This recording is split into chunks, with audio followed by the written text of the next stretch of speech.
You told me once that Ed Toohey was a great guy, and he was always trying to get more of the money that the department was generating, back to the department for education and research. Tell me just a little bit about Ed's efforts in that regard. Well, Ed was a very conscientious anesthesiologist. He trained here at Rochester. He was the first person to receive a Master of Science degree in anesthesiology. And he came to realize that the hospital was making a lot of money on the anesthesia service because all the anesthetics were being given by residents whose base salary was, I think, about $50 a month, and the average fee was $100 or more per case. Mm-hmm. So he thought it would be a nice idea if some of that money would be returned to the department for equipment, sending residents on trips and things like that. Friction developed. And he ended up resigning his post on the 20th of November, 1951. Uh-huh. And that's tough, because you came to Georgetown to work with Dr. Toohey. I went to work with Dr. Toohey. I was enrolled in the Master of Science in Anesthesiology program, and the whole thing just overnight disappeared. And he's gone. So what'd you do then? Well, I and all the other residents resigned and found good openings in various other parts of the country. I can't remember why, started my first year of instructing in anesthesia at the University of Wisconsin in Madison, the first of that following year. Yeah, that would be January of 1952. That's right, that's And I think your son Stuart was born just prior to that, in March of 51. Stuart was born in March of 51 at Georgetown. Okay. So then now you're on the staff as an instructor at University of Wisconsin.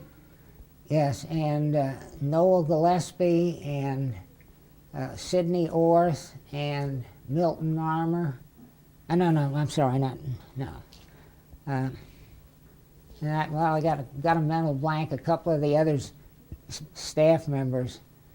And as I recall, you were writing some papers now, or some books. Was your academic career getting in high gear at Wisconsin? Well, when I was in Memphis, at Georgetown, I wrote a paper on 1,200 cases of general anesthesia with sorbitol sodium. Mm-hmm. And then I wrote some other papers, and I got interested in monitoring, and we wrote a book on instrumentation in anesthesia. Was that in Wisconsin? I started that no, I guess I did that at my next stop at UCLA. Right, because after Wisconsin, then you went to UCLA in California. Now, the interesting thing was that after my first year in Wisconsin, they decided to send us up here to look at cardiac anesthesia. The Mayo Clinic. I stopped at the Mayo Clinic for a couple of days, and we stopped at the University of Minnesota. And the fascinating thing was that we stayed at the Kaler Hotel when we were here, and this was 52 or 53. And the top floors of the Kaler Hotel had closed operating suites. They had been operating up there with light coming in from these big windows. So that was rather interesting anecdote. And in UCLA, I recall you've mentioned to me that you've got very interested in, you were interested in electronics and instrumentation, but also hypnosis. I had a resident who was a good hypnotic subject, and he hypnotized me deeply and taught me something about the technique. And I joined the American Society of Clinical Hypnosis, and I was using it and anesthetized several patients for operative procedures. And Bill, that brings us to early 1958. You're now moving to the University of Tennessee in Memphis, and you're now Professor Dornett and the chairman of the department. That's right. What was that like? I'd heard about this opening from several people out there, and I investigated it, and it looked interesting. So we moved to Memphis and bought a house and found schooling for our 2 children. And I started with no residents, but with a lot of competent nurse anesthetists.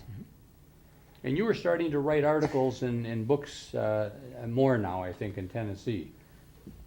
Because as I look at your CV, I see quite a bit of activity coming out of Memphis. Well, it was fortunate that I had a competent secretary, and that helps considerably. And in those days, there were no computers, so I did everything by dictation, and occasionally I would handwrite it longhand, and they could type it up. Bill, I noticed on your CV that in 1963 you were the president of the Tennessee Society of Anesthesiologists, and you were the chair of a fair number of ASA committees.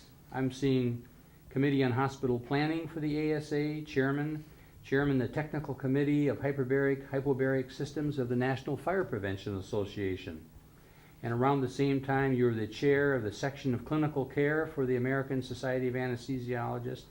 And in 1969, you were the chair of the Bylaws Committee of the ASA. Well, So how did you get all these interests? that must be added. When I left Tennessee and went to Cincinnati, I enrolled in the University of Cincinnati College of Law. Several lawyers in Memphis had interested me in testifying and involved me in testifying on anesthesia cases on their behalf. So I decided to go to law school, and fortunately, when I reached Cincinnati, there was an opening in the VA hospital as the chief. Now, the Veterans Administration hospitals that are associated with medical schools are called Dean's Committee hospitals. And the Cincinnati VA hospital was a Dean's Committee hospital, which meant that the MD faculty was part of the faculty of the College of Medicine.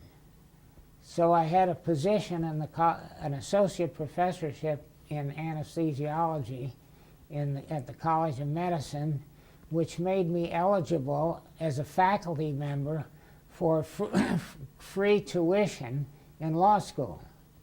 So I spent 3 years in law school for a total of $60 in activity fees. Wonderful. And I was the first person ever to get both MD and JD from the University of Cincinnati. Great. What year did you get your JD? 1969. 1969. And at that point, I was active in the Bar Association and became interested in a lot of medical legal issues. How about the Fire Prevention Association? How did you get Someone in 1965 suggested, I guess I had friends and anesthesiologists, suggested that I be appointed to committees of the National Fire Protection Association. And I was appointed to the Hospitals Committee, and we had another committee called Hypobaric Systems. And that committee was involved with hyperbaric medicine, which is just coming along at that time. And cyclopropane was in wide use. Cyclopropane was in wide use, and it became my favorite anesthetic.